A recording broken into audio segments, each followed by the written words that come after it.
जैसे घनश्याम की कॉपी है तो घनश्याम की कॉपी पहला ही देगा पेज, तो पहले में ही लिख रहा है भाई 2 तलवारें बननी है, 3-4 तलवारें बना डाली उनने, तो ये नहीं करना, तो घनश्याम तो गया था। हेलो बच्चों, स्वागत है साइंस कंजुगेटिव। बेसिकली आज अपन बात करने वाले हैं मैथमेटिक रिप्रेजेंटेशन नोटबुक जो आप लिखने वाले हैं अपने बोर्ड एग्जाम जो आने वाला है। बेसिकली 5 पॉइंट फैक्टर से मैं ज़्यादा टाइम ख़राब नहीं करूँगा क्योंकि आपको प्रिपरेशन ज़्यादा करनी है। तो 5 फैक्टर हैं, 10 मिनट की बात है, पूरा आपका फंडा क्लियर हो जाएगा जिससे कि आप कॉपी में आपके जो 2, 3, 4, 5 नंबर एक्स्ट्रा कटते हैं वो बच सकें। तो ध्यान से इस वीडियो को देखेंगे, मुश्किल से 10 मिनट्स में यह वीडियो खत्म कर दूंगा। ध्यान से देखेंगे। विच सेक्शन सॉल्व फर्स्ट, पहला सेक्शन कौन सा सॉल्व करें। तो बेसिकली 2023 एग्जामिनेशन की बात करूँ तो इसमें 5 सेक्शन आ रहे हैं, A, B, C, D, E।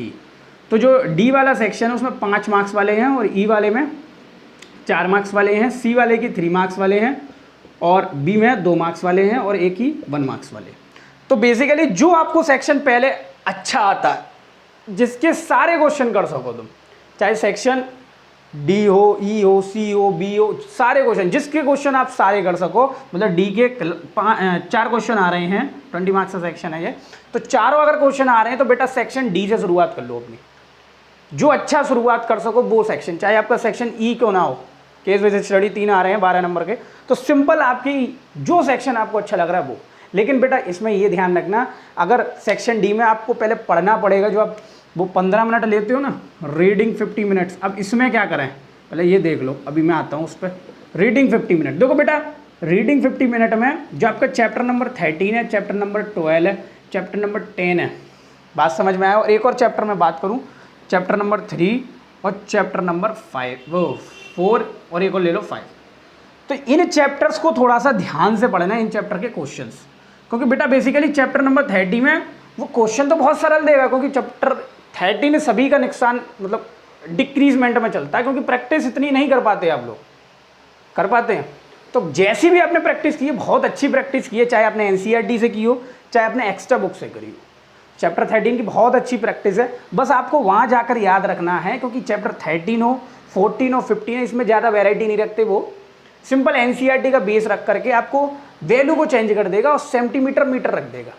जैसे मैं बात करूँ, कोई भी क्वेश्चन ले लूँ, वॉल्यूम दे दिया किसी भी स्फीयर का, अब उसने वॉल्यूम दे दिया, रेडियस निकलवा रहा है, तो इसमें वो वॉल्यूम दे सकता है लीटर में, रेडियस निकलवा रहा है सेंटीमीटर में।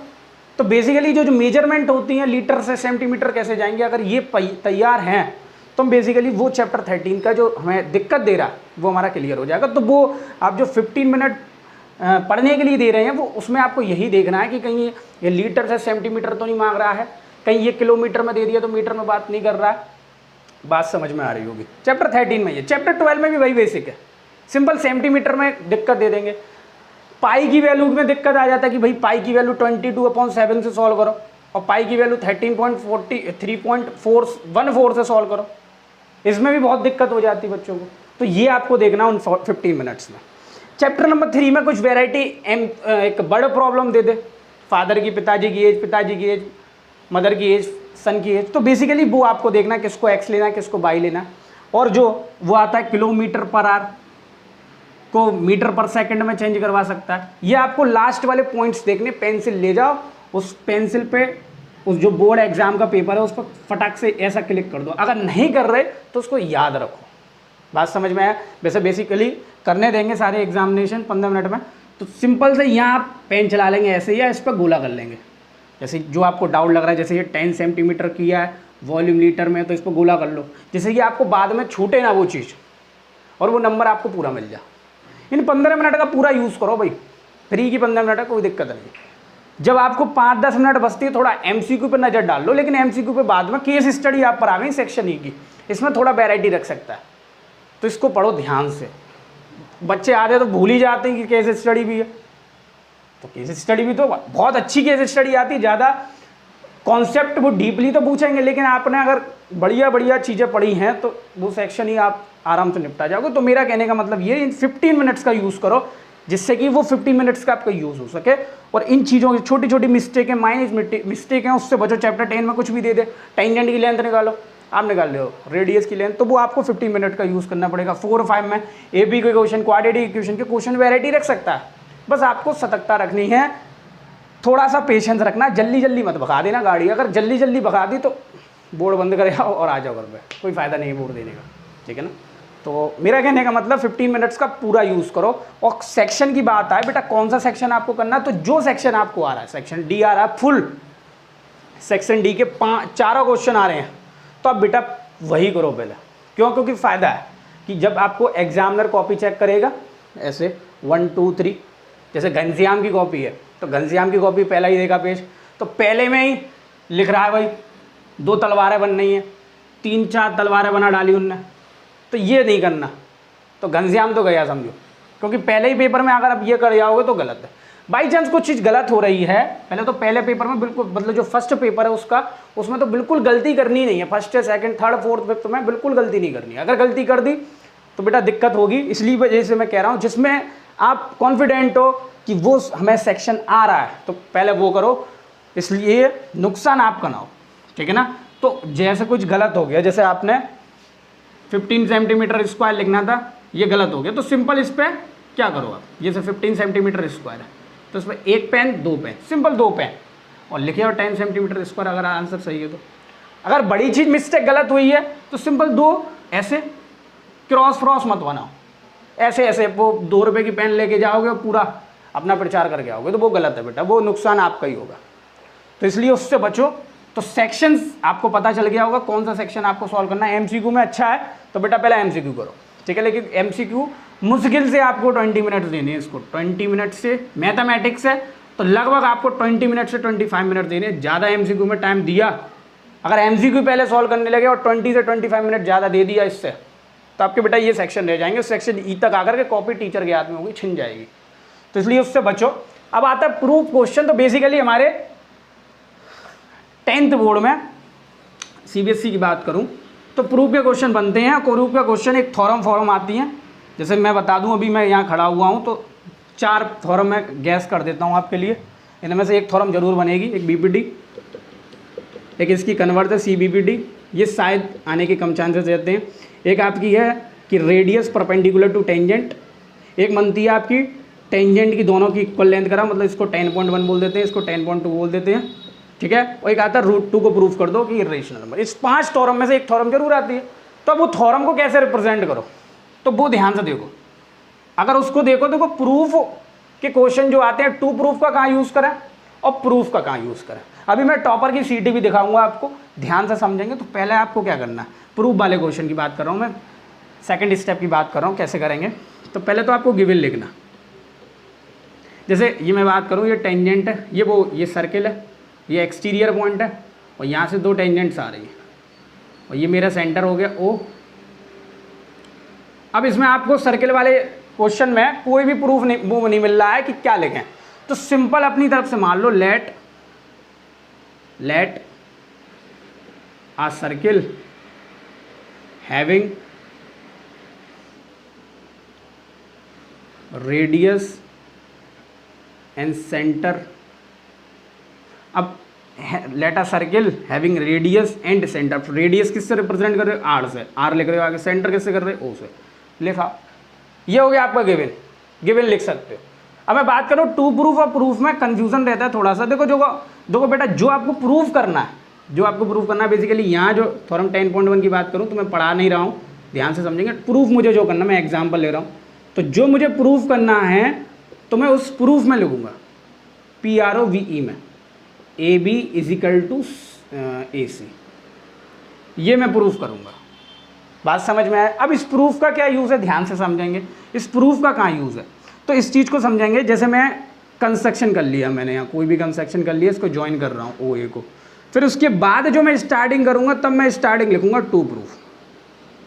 मतलब जो मुझे प्रूफ करना है वो तो मैं किस में लिखूँगा, BE वाले में, BE वाले प्रूफ में, प्रूफ जो मुझे प्रूव करना है। लेकिन जो मुझे स्टार्टिंग कर रहा हूँ, जब मैं प्रूफ की अपने, तो मैं किससे स्टार्ट करूँगा, टू प्रूफ से स्टार्ट करूँगा कि कुछ तो गड़बड़ है दया। बात समझ में आया। तो टू प्रूफ से स्टार्ट करूँगा, given, to proof, construction, to proof तरीके से करना। ये आपकी 1 नंबर गारंटी से बचाएगा, क्योंकि बेटा ये एग्जामिनेशन में अगर हम अच्छा कर देंगे तो 1 नंबर फटक से मिल जाएगा, ओके ना। तो इसके बाद हम क्या करेंगे, फाइंड क्वेश्चन। किसकी बात करेंगे, फाइंडिंग वाले जो क्वेश्चन आते हैं बेसिकली जो फाइंडिंग वाले क्वेश्चन आते हैं वो कैसे करेंगे, इसको ध्यान से समझिए। फाइंडिंग वाले क्वेश्चन, देखो फाइंडिंग वाले क्वेश्चन के लिए आप पहले क्या करोगे, जो आपको जैसे फाइंडिंग वाले क्वेश्चन टू प्रूफ नहीं लिखना, तो पहले तो आप क्या लिखोगे, आंसर, ये आंसर नंबर फर्स्ट लिखना। बात समझ में, आंसर नंबर फर्स्ट। फिर आपको क्या करना है, शुरुआत आप किससे कर रहे हो, शुरुआत आप कर रहे हो या बेसिकली जो आपको गिवन दिया, जैसे ये 5 सेंटीमीटर दे दिया, ये निकलवा रहा है, ये क्या, तो आप लिखेंगे गिवन, ए बी क्या दिया मुझे, 5 सेंटीमीटर दे दिया, कितना दे दिया, 5 सेंटीमीटर। बात समझ में आया। फिर उसके बाद मैं बात करूं तो किसकी, टू फाइंड की, मुझे जो चीज़ फाइंड करनी है, मुझे क्या फाइंड करना है, ए सी, मुझे क्या फाइंड करना है, ए सी मतलब सेकंड टेंजेंट। बात समझ में आया, तो मैं ऐसे लिख दूंगा। फिर उसके बाद सॉल्यूशन, फिर मैं स्टार्ट करूंगा अपनी कहानी, जो मुझे करना है बाई थ्योरम 10.2 ये। तो टू फाइंड के क्वेश्चन में ऐसे आपको करना है, given A B equal to 5 centimetre, to find A C की वैल्यू और सॉल्यूशन। बात समझ में आया। इसमें आपका कम से कम इंटेंशन टीचर के लिए अच्छी रहेगी, आपके लिए देखने को अच्छा लगेगा कि हाँ भाई बच्चा बढ़िया वाला, टाइम होने वाला, मैं ख़त्म कर रहा हूँ लेक्चर तो नहीं, आपके लिए कॉन्सेप्ट है। गिवन तरीके लिए ऐसे करना है। फॉर्मूला बेस्ड स्टेप्स, इसका कैसे यूज़ करेंगे, फॉर्मूला बेस्ड स्टेप, ये बहुत दिक्कत है, देता है बेटा, ध्यान से समझो। जैसे आपने सॉल्यूशन लिखना है, जैसे ये कुछ नहीं है, इसको मैं हटा देता हूँ। जैसे मैं बात करूँ, मुझे यूज़ करना है सर्किल का area, A is equal to, ये मुझे यहाँ लगा रहा हूँ, देखो ध्यान से, कोई भी चीज़ ले लो, जैसे मैं लगा रहा हूँ, वैल्यू लगा रहा हूँ, जैसे मैंने लगाया A B is equal to, जैसे यहीं लगा देता हूँ ए सी, तो ये कैसे हो गया, ये ऐसे हो गया, बाई थ्योरम 10.2, बाई थ्योरम 10.2। अब एग्जामिनर तो जानता नहीं थ्योरम 10.2 क्या, तो उसका स्टेटमेंट लिख दो कि जो लेंथ है वो इक्वल होगी, एक्सटर्नल पॉइंट से आ रही है, तो फॉर्मूला बेस्ड प्रोब्लम, जहाँ आप फॉर्मूले का यूज़ कर रहे हो, जैसे बेसिकली मैं यूज़ कर रहा हूँ, ए इज इक्वल टू डायरेक्ट लगाया 22/7, रेडियस की वैल्यू लगाया, आर मेरा 3.5 सेंटीमीटर, 3.5 सेंटीमीटर, यहाँ मैंने फॉर्मूला लगाया A is equal to pi r square. तो सिंपल ये मैं यहाँ फॉर्मूला लिख दूंगा। तो ये फॉर्मूला बेस्ड स्टेप्स है, कैसे आप लिखना, ये टीचर देखते हैं।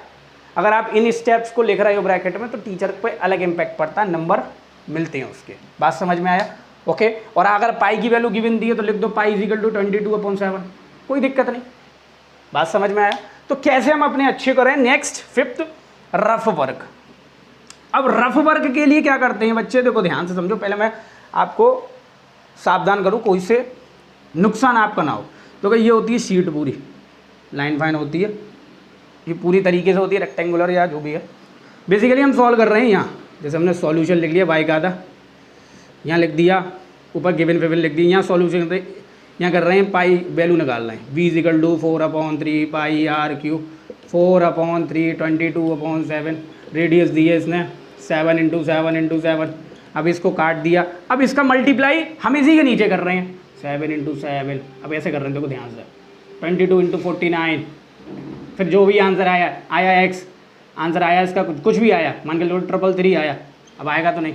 फिर इसका मल्टीप्लाई, मतलब यहीं करते जा रहे हो, मतलब ऊपर सॉल्यूशन है नीचे रफ वर्क कर रहे हो, तो बेटा ये गलत है। ये रफ वर्क के लिए आप पीछे मेंशन करेंगे सारी चीज़ें, जो सीट के लास्ट में होती है वहाँ लिखेंगे रफ वर्क, रफ वर्क। या अगर यहाँ जगह है तो एक लाइन छोटी सी बनाएंगे ऐसा कुछ, और यहाँ लिख देंगे रफ वर्क, शीट के पास, सीट के लेफ्ट हैंड पे, या आपका बेसिकली राइट हो, तो यहाँ आप बनाएंगे कि ये सॉल्व कर रहे हैं, रफ वर्क, हर एग्जाम में। बात समझ में आया, ओके। ये लास्ट में टाइम खराब होगा, यहीं कर दो, ओके। अब लास्ट पॉइंट रह गया है, जो आप लास्ट में अपने साइन देकर जाते हो, ध्यान से देखो कैसे साइन देते हो अपने। जैसे आपने दिया, जैसे आपने कर दिया, हाँ, sine theta upon cos theta is equal to tan theta. अभी लास्ट में ये लिखे आए, ये क्या है भाई, या ऐसे लिख दिया, क्या है भाई ये कुछ नहीं करना। अगर आपका ये प्रूफ हो चुका है तो चुपचाप से या तो डिब्बा बनाया, या लास्ट में हैंस प्रूफ लिख दो, हैंस प्रूफ। जिसकी भी वैल्यू निकल आए तो वहाँ डिब्बा बनाया, जैसे निकल आया 10 सेंटीमीटर स्क्वायर, किसी का एरिया है, सर्कल का एरिया है, तो वहाँ डिब्बा बनाया, जिससे कि टीचर देखे, मतलब टीचर ना देखे, आपका क्वेश्चन देखे। बात समझ आए। और जब प्रूफ हो जाए तो उसके नीचे लिख दो हैंस प्रूफ्ड, ये सिद्ध हो चुका, मतलब हमने प्रूफ्ड कर दिया। बात समझ में आए, ओके। अब इसमें कुछ अपने वो नहीं करना, जो भी है। तो मेरे हिसाब से ये रिप्रेजेंटेशन कॉपी आपको फ़ायदा देगी, बहुत आसान आएगा, तरीके से सॉल्व करना है, बिल्कुल भी मैं कह रहा हूँ ना पेशेंसफुल अगर हम सिलेबस क्वेश्चन सॉल्व करेंगे, बात समझ में आया, तो बहुत अच्छा नंबर ला सकते हैं। प्रैक्टिस कराई गई है चैनल पर, VIP concepts, sample paper practice question दिए गए हैं, शॉर्ट्स भी दिए गए हैं जिससे कि आपको जल्दी से जल्दी रिवीजन हो सके। तो पढ़ते रहिए और पेपर ऐसा करके आइए कि बहुत ही अच्छा लगे। और ये भी ध्यान रखना कि ये जो मार्क्स होते हैं ये किसी भी का करियर डिसाइड नहीं करेंगे, ये एक सिंपल पार्टिसिपेंट का रेट है कि किस तरीके से आपने उस रनिंग में कैसे पार्टिसिपेट किया है। अगर मार्क्स अच्छे आते हैं तो भी अच्छी बात है, मार्क्स अगर आपने मेहनत की है ईमानदारी से और मार्क्स बुरे भी आ जाते हैं तो भी एक आपके साथ प्लस पॉइंट है कि आपने ईमानदारी से होनेस्टली तरीके से मेहनत करी। तो पढ़ते रहिए और इसको देखो ध्यान से और इसको शेयर कीजिए। तो पढ़ते